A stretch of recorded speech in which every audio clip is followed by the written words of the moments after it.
안녕하세요. 개인회생을 준비하시는 분들 중 최근 대출과 관련된 고민을 가지고 계신 분들을 위해 정보를 정리해 보았습니다.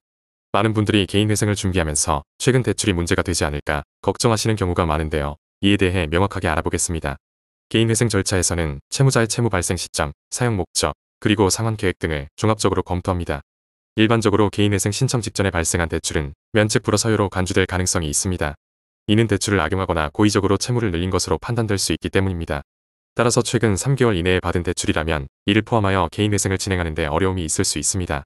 하지만 대출의 사용 목적이 정당하고 상환 능력이 부족한 상황을 증명할 수 있다면 법원의 판단에 따라 다르게 적용될 가능성도 있습니다.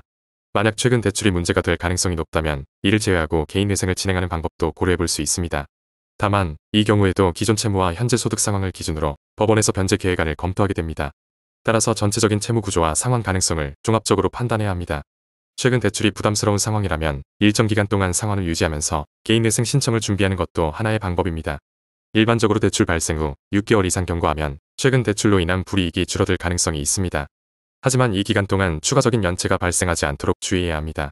개인회생 신청 시 대출기관에 신고가 들어간다는 이야기를 들으셨을 텐데요. 이는 사실과 다릅니다. 개인회생 절차는 법원을 통해 진행되며 채권자들에게 법원의 공문 형태로 통보됩니다. 이는 법적 절차일 뿐 신고나 처벌과는 무관하니 안심하셔도 됩니다. 개인회생은 채무로 인한 부담을 줄이고 재정적으로 재기할 수 있는 중요한 제도입니다. 하지만 최근 대출 문제는 민감하게 다뤄지는 부분이므로 전문가의 도움을 받아 상황에 맞는 전략을 세우는 것이 중요합니다.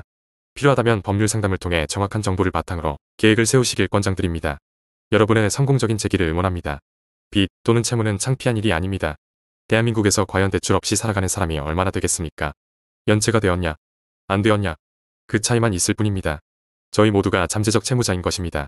국가에서 정부 지원기관에서 도움을 받아 채무 조정을 받아 다시 재정적 안정을 찾는 일은 죄가 아닙니다. 10에서 20분 상담만으로 확인이 가능합니다. 개인회생, 파산 신청 시의 가능 여부와 월변제금 대략적으로 확인 가능합니다. 네임 클릭하시어 연락 주시면 더 자세히 설명드리도록 하겠습니다. 아무쪼록 잘 해결되셨으면 합니다.